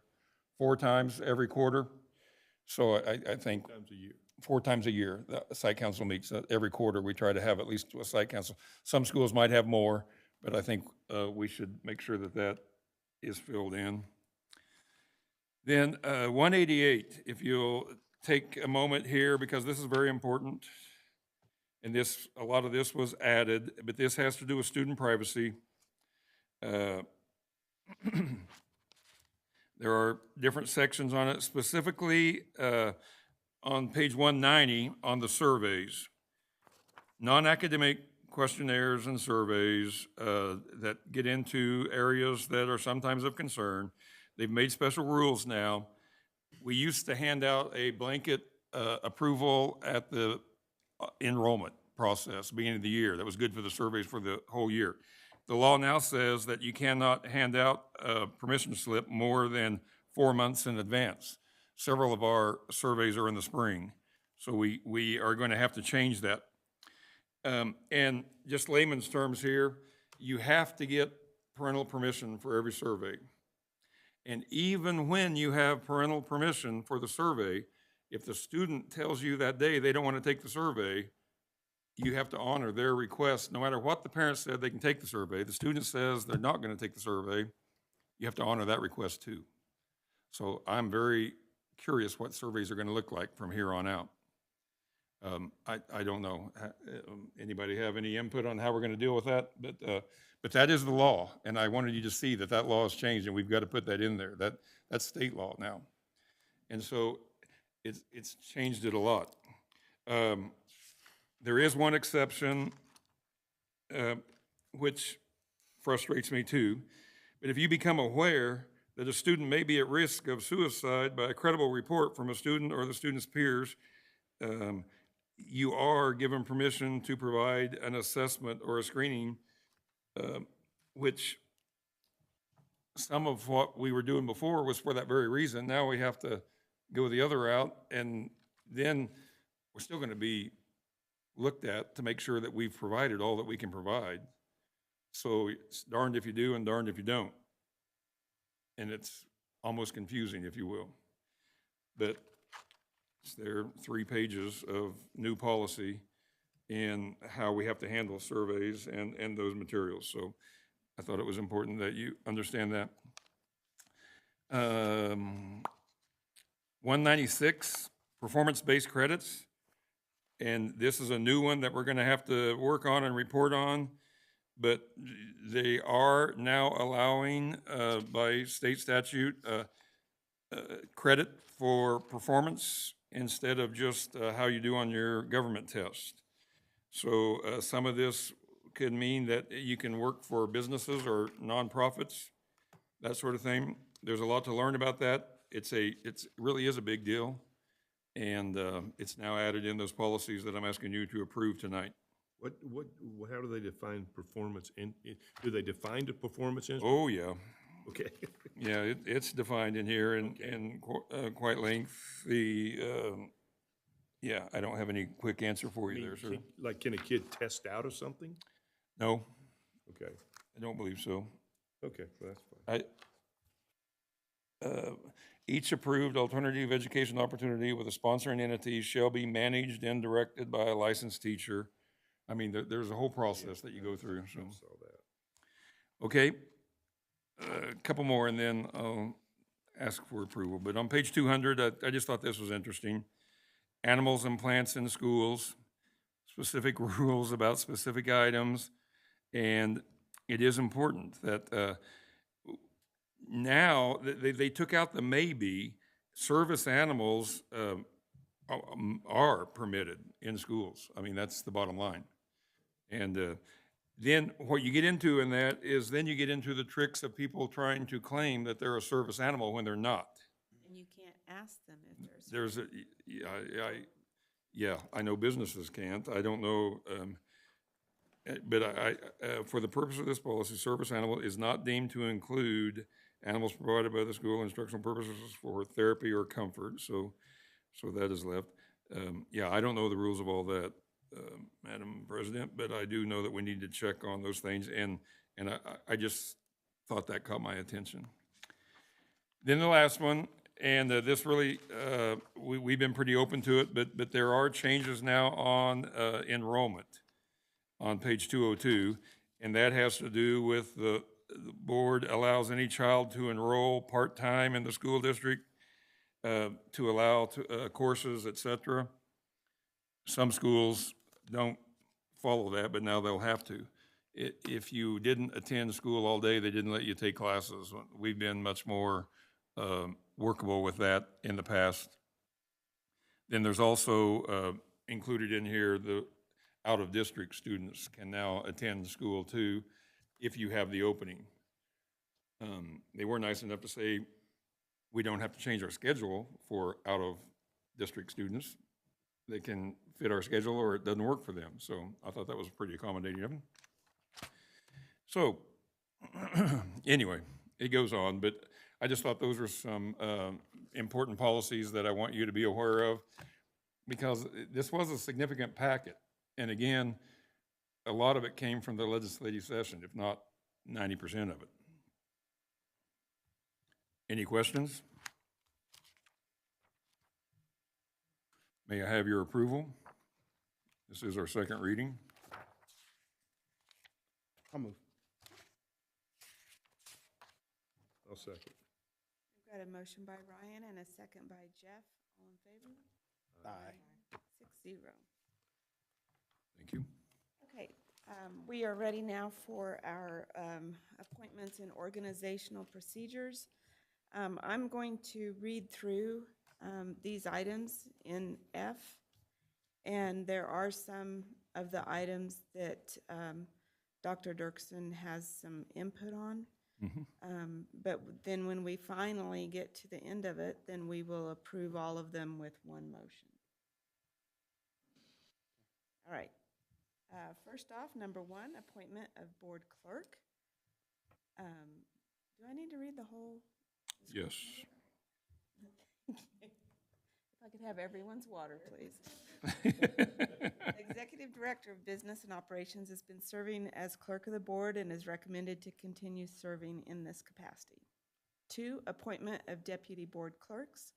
It is recommended that the secretary to the Executive Director of Business and Operations continue to serve in this capacity.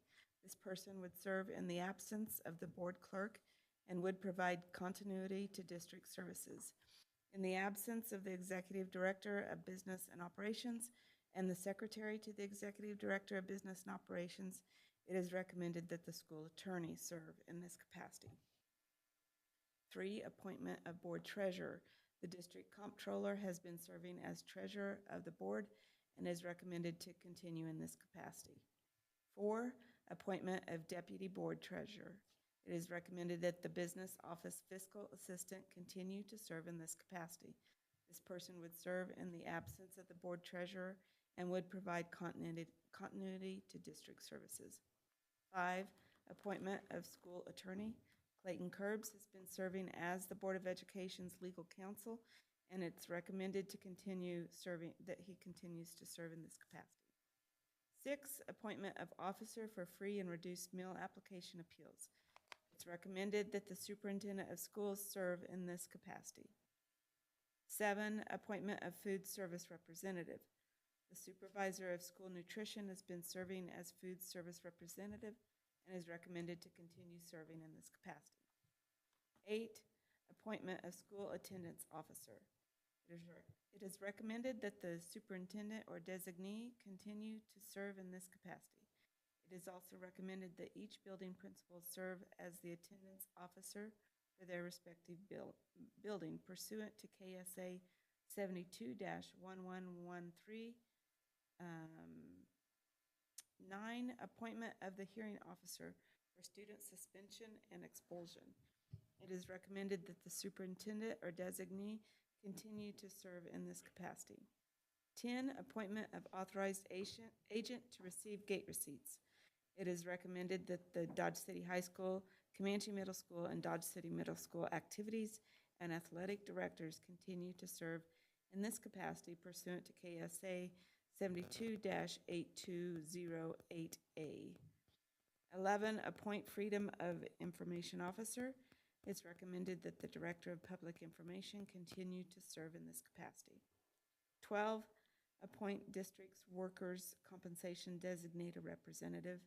It is recommended that Express Wellness Urgent Care continue in this capacity. 13, designate District Workers' Compensation Insurance Provider. It is recommended that United Heartland Insurance Company serve in this capacity as previously approved by the board. 14, designate district's unemployment insurance third-party administrator. It is recommended that unemployment insurance services continue in this capacity. 15, designate district representatives for Kansas Public Employment's retirement system. The school district's benefit specialist has been serving in this capacity and is recommended to continue to serve in this capacity. The executive director of human resources and assistant benefits specialists are recommended to continue to serve as alternate representatives for CAPERS. 16, designate compliance officers for federal section 504/ADA. It is recommended that executive director of business and operations continue to serve in this capacity for facilities. The executive director of human resources for personnel and the assistant superintendents for elementary and secondary education for students in instruction. 17, designate compliance officer for federal anti-discrimination laws, including Title 6, 7, and 9. It is recommended that the executive director of human resources continue to serve in this capacity. 18, designate Children's Internet Protection Act compliance officer. It is recommended that the co-IT supervisor of management information services serve in this capacity. 19, designate E-rate coordinator.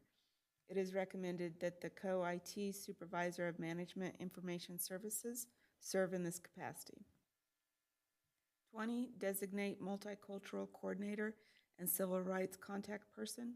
It is recommended that the director of ESOL and diversity programs serve in this capacity. 21, designate coordinator for duties relating to homeless children. It is recommended that the supervisor of state and federal programs continue to serve in this capacity. 22, designate coordinator liaison for duties relating to foster children. It is recommended that the supervisor of state and district information systems continue to serve in this capacity. 23, designate officer to pay claims. It is recommended that the executive director of business and operations continue to serve in this capacity with the authority to pay claims in advance of presentation to and approval by the Board of Education pursuant to KSA 12-105B-E. 24, designate depository for district funds. It is recommended that Sunflower Bank continue as depository for district funds. It is further recommended that the clerk of the board review bank signatures on file pursuant to KSA 9-1401. 25, designate official newspaper. It is recommended that the Dodge City Daily Globe continue to serve in this capacity. 26, designate district bond counsel. It is recommended that Gilmore and Bell, PC, continue to serve in this capacity.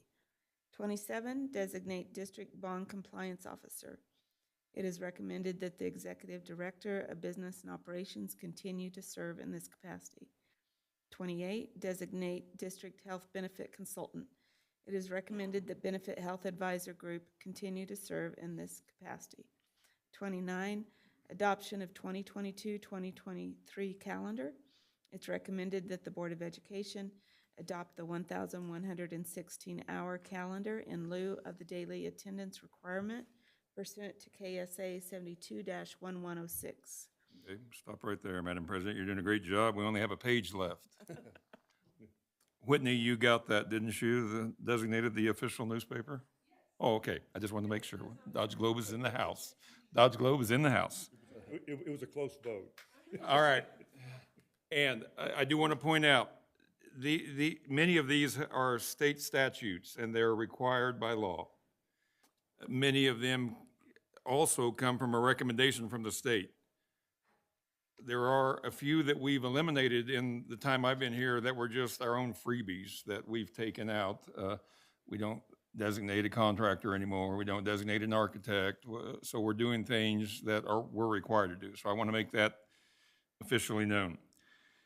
The next item I wanted to take, because I wanted to tell the board where I'm at with this, and I feel pretty strongly about this if you want to know the truth. Instructional material fees, we are recommending, because when I got everything going and figured out what was going on, we were already underway with enrollment. But I really question our textbook fees because we are required by law to provide a free and appropriate education.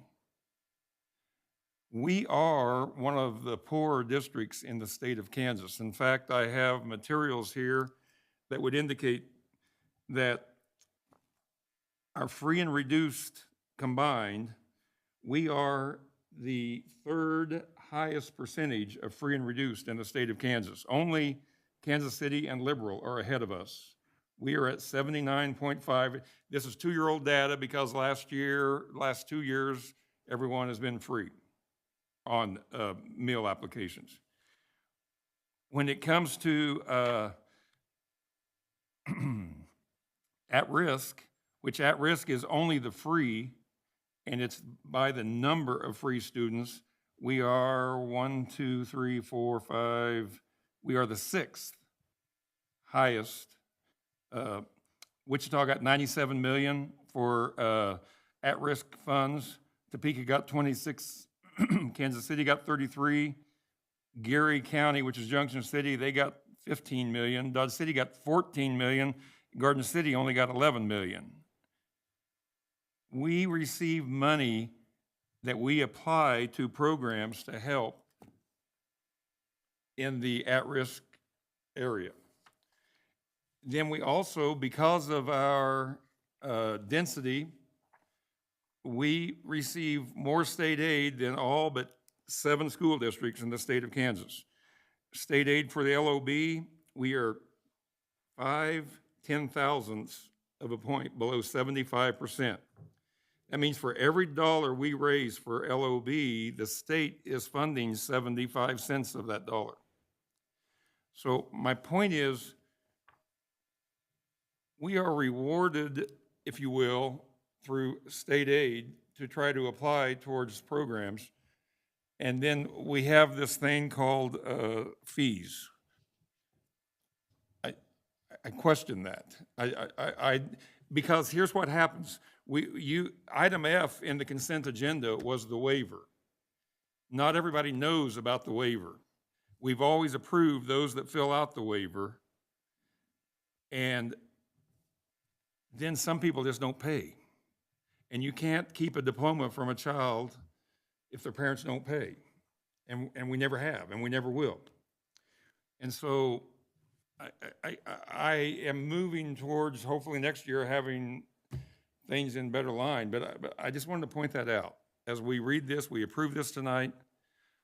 We've actually already started online enrollment, so I really don't want to back up and try to refund all that. And we will approve waivers. I do want to make sure we get the word out. Deborah gets calls every week. We were receiving calls when I was talking about this for last year's enrollment fees. And Deborah she's such a great secretary. And she talks to every family that calls in and talks about the waiver that is a possibility. Because there are some sad stories. So anyway, we did not raise the fees this year. And we did not drop them either. But I am thinking about that. I mean, you've made such a compelling argument. Honestly, I'd be willing to do it tonight, based on the numbers and what you said, but. Because I don't know how many enrolled students we have out there. What they said, 15%. On how many paid? Yeah. How many paid, yeah. I mean, honestly, we would just have to go in and look to see who was paid, and then I don't know, I mean, it's paid off through like a faculty tracker, like credit tracker through a credit card or something. I don't know how hard or easy it would be to do that. Yeah, I should have been more stringent about that.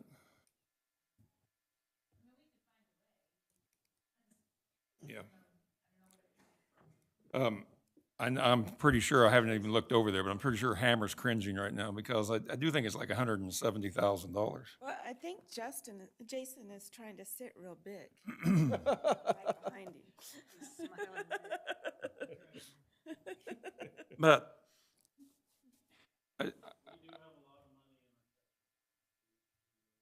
I just want to share this, and I name no names.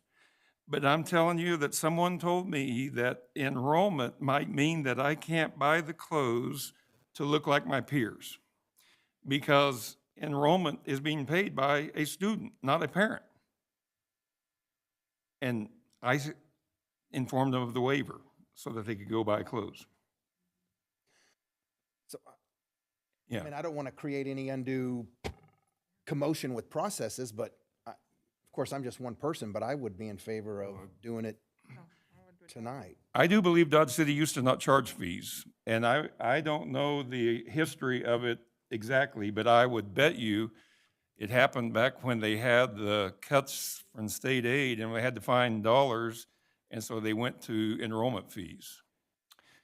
I mean, it's a small number, but you know, a lot of our families have more than one student. Yeah. So And is this something we'd have to make a motion to remove from this and make it a separate item, or how would we go about? I think you make a motion on the, including changing enrollment fees to zero. Zero, on the okay. appointments and organizational procedures excluding number 30. Or amending, I'll ask Clayton. Hammer, would you like to sound off on this? Clayton? Okay. But, okay, but Hammer, is it too hard to do it this year?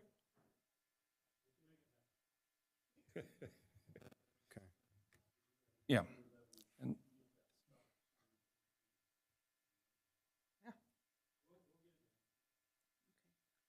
Well, and these times are way different.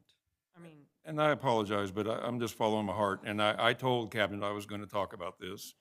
And I kind of let them, it wasn't them, but we just said, oh, enrollment started July 1st. Oh, I forgot that. I'm the superintendent. I shouldn't have forgot that. So, So if we're gonna strike that, I don't have to read it? yeah, don't read 30. But when we make the motion, we'll remove 30, and then we'll make a special motion to approve a change in enrollment fees to zero. Okay, so we're gonna go to 31. Other student fees. There are no general fees charged to students enrolling in the Dodge City Public Schools. Examples of other fees may include, but are not limited to, charges for a student yearbook and/or the replacement costs for consumable materials used by students. That's Board of Education Policy JS. 32, credits required for graduation. The graduation requirements for Dodge City High School meet or exceed the requirements of the Kansas Department of Education. Board of Education Policy IHF. 33, immunization policy. The district's immunization policy has been reviewed and complies with KSA 72-5208 and also Board of Education Policy JGCB.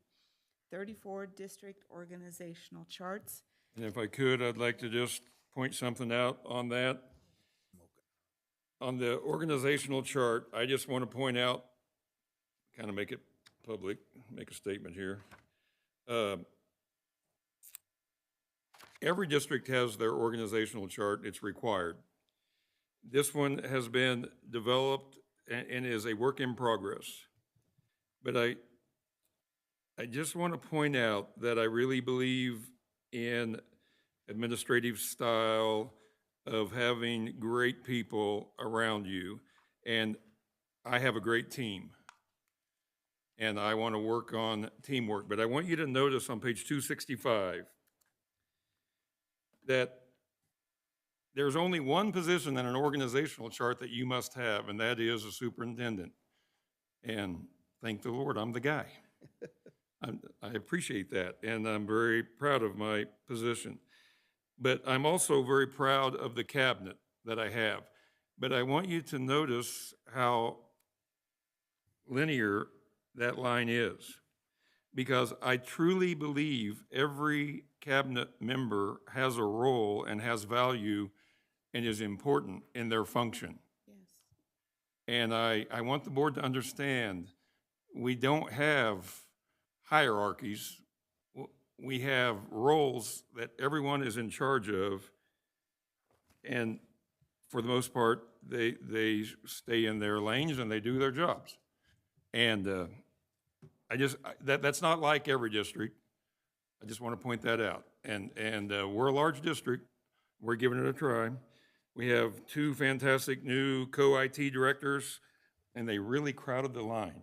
I just want to tell you that adding those two squares, I don't know how you get that all to work. But anyway, I just wanted that to be known on the organizational chart, that that's part of the leadership style, and I couldn't do it without a great team. So I wanted that to be said tonight.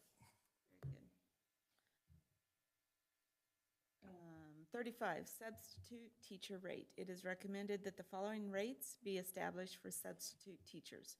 $125 per day for 10 or fewer continuous days. $150 per day for 11 to 40 continuous days in the same position. And $208.89 per day. Oh, sorry, $203.89 per day for over 41 continuous days in the same position. 36, establish 2022-2023 district meal prices. Dodge City Public Schools did apply for and receive a waiver to provide free meals to all students for breakfast and lunch during the 2022-2023 school year. So is that free meals for those that qualified? accurate? Or is that, is that Is that accurate? everything? We read every single line. I don't believe that line is accurate, guys. Then we've got the prices. We read this, and at Cabinet, we read every single item here. But to my knowledge, the last 2 years, yeah, I totally get it, but I don't believe that that's true. Hammer, could you call Kathy? Is that a possibility? I believe that got transferred from last year's agenda and should not be there, because I know for a fact that we're worried about because meal prices are set by federal guidelines. We have to fill out a form in the state form. And we did that on a previous meeting. Yes. Meal prices. Right. So we're proving that. But so While he's doing that, I will go ahead and read through the prices. yes. And then we'll go from there. So grades pre-K, breakfast, $1.75, lunch, $2.55. Grades K-5, $1.80 for breakfast and $2.85 for lunch. Grades 6 through 8, breakfast, $1.90, lunch, $2.95. Grades 9 through 12, breakfast $2.10, lunch $3.10. High school a la carte, not available for breakfast, and $2.75 for lunch. Adult meals, $3 for breakfast and $4.75 for lunch. Extra milk is 60 cents for breakfast and lunch. Okay, we're still waiting to hear from Hammer, but my gut feeling is that sentence would not be accurate. While we're waiting on him, if I could, I'd like to move to item 37 and have some input on the establish the mileage rate for reimbursement. What I'm asking, we awarded it this year so that it is recommended to adopt the state of Kansas reimbursement rate. At the time we filled this out, we did not know the current rate, which is very unusual. They usually have it done before the 1st of July. So we put what was in there at the 1st of July. But just today, they changed it to 58.5. So the way that I've worded it, because of the fluctuation of fuel, there could be changes in, and I will always run it through the consent agenda if there's a change at the state, but we will follow this recommendation to adopt the state of Kansas reimbursement rate for mileage. It usually doesn't change, but maybe once in a school year, but who knows with a volatile fuel market what will happen. So it is currently 58.5, and that was just updated today, in fact, in the letter from the State Department. So 37 will have to be amended to 58.5. Well, the way it's worded, it's that Yes. Yeah, we just made the mistake of adopt the saying what state it of currently Kansas is. So. reimbursement. Gotcha. Would you be okay, Clayton, with striking it and putting 58.5 in there? So let's strike 56 and put 58.5, and then we won't have to remove that item. We can just go with it the way it is. And as, I mean, I apologize again, but that just came out today. Do we have to follow the federal mileage reimbursement for federal funds for reimbursement?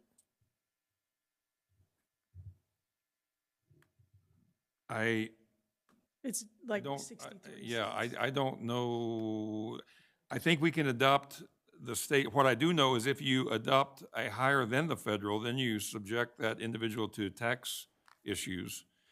Then they have to face taxing penalties for that. So the reimbursement, and right now the federal is higher than the state. And I'm only asking that you follow the state.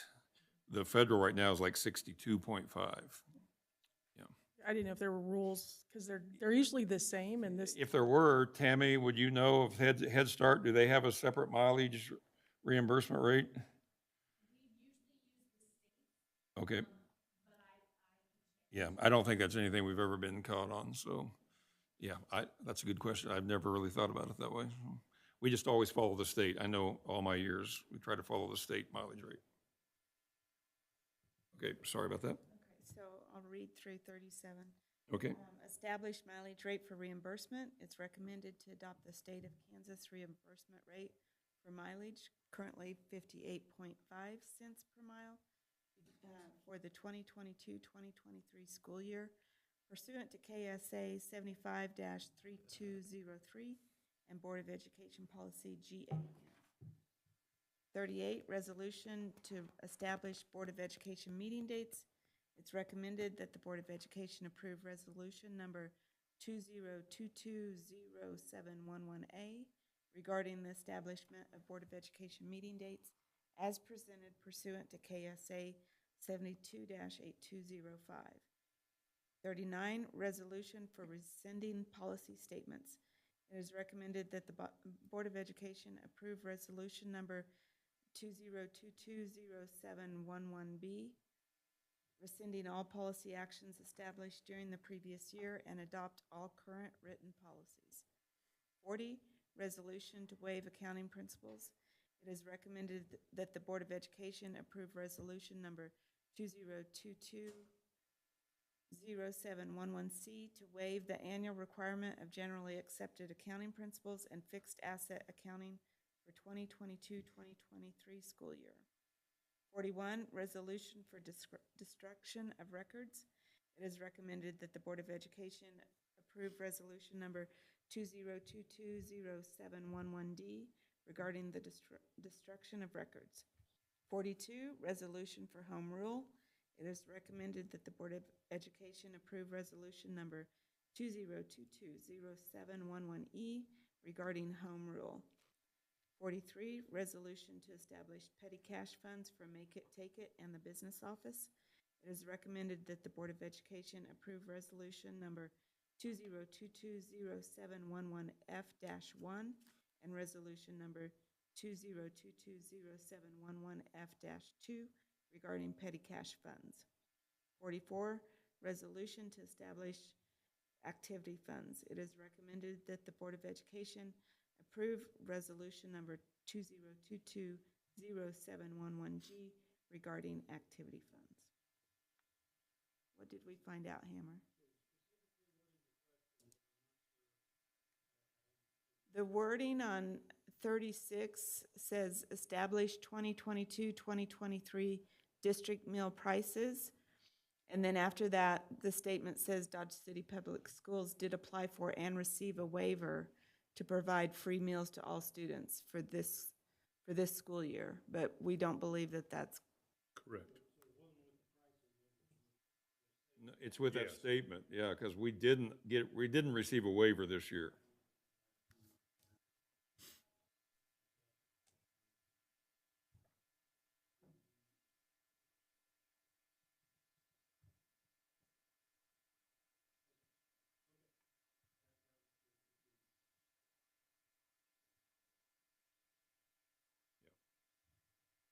We did last year and the year before. Yep, yep, so that sentence needs to be struck from there. okay. So we, on item F, the appointments and organizational procedures. We are going to vote to eliminate number 30 for the materials and material fees, Not eliminate it, just eliminate the fees. the fees. But we were, help us out, Clayton, we're gonna withdraw item 30 from approval of the listing of F? Or are we just going to change it to 0? We're just gonna change it to 0.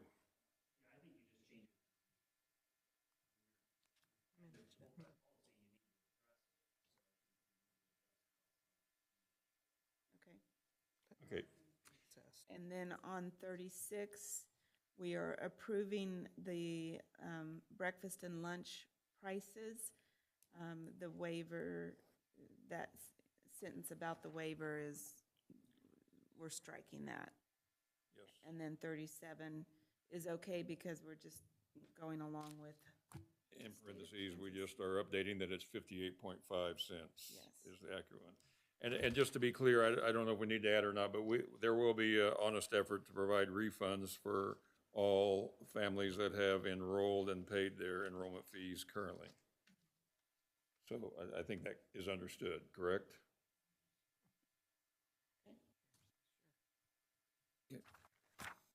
Okay, you need a motion? I'll make a motion. all right, we've got a motion by Ryan and a second by Jamie. All in favor? Aye. 6-0. Okay, next, we are ready for the Board of Education Committee assignments. For Park and Recreation Advisory Board, Ryan Osmus and Jared Gertzen have both agreed to serve on that committee. Number 2, Bright Beginnings and Head Start Policy Council, Ryan Osmus has agreed to serve on that committee. Number 3, Special Education, Jeff Hires has agreed to be the special ed representative, and Jared Gertzen will be the alternate. Number 4, Legislative, Jamie Lewis Gonzalez has agreed to be our legislative representative.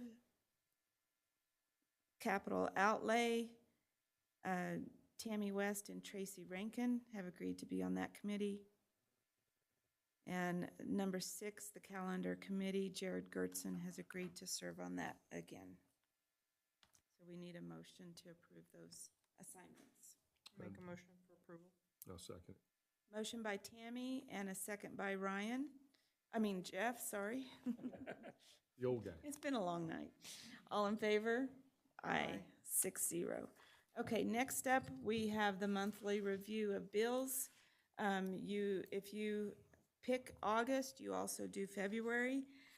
So if someone wants to tell me they want August and February. I do August and February. Okay, Ryan. September and March, Tammy. October and April, Jamie. November and May. December and June. I can give it to Jared if you prefer the other one. Actually, with my business travel, January, July works really good. Okay, so Jared will get December and June, and Tracy gets January and July. And we need a motion on that.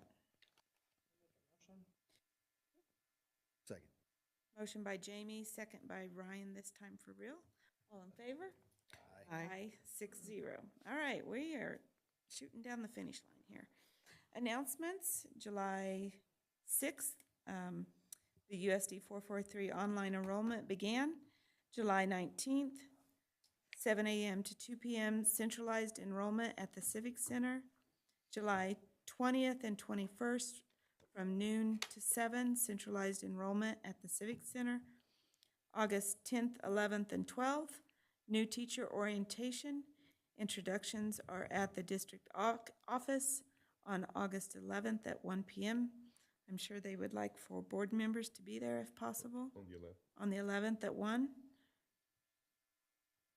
August 8th, Board of Education meeting here in the boardroom at 6 p.m. August 15th, all staff welcome at 8 a.m. at the Civic Center. That's one we would like all board members present at. August 18th, first day of classes for K-12 students. August 23rd, first day of school for preschool students. And August, well, those are flipped. August 22nd, Board of Education luncheon meeting at Beeson at noon. Do we have any items for future board meetings or additional information? Nope.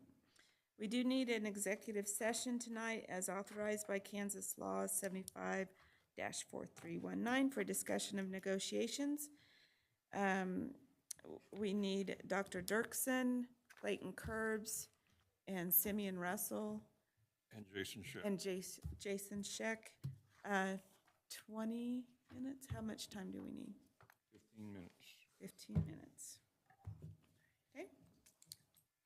Motion, anybody? 15 minutes, you said? 15 minutes. I make a motion for executive session for negotiations, 15 minutes. Second. All right, we've got a motion by Tammy and a second by Jamie. All in favor? Aye. Aye. 6-0. Thank you, everybody.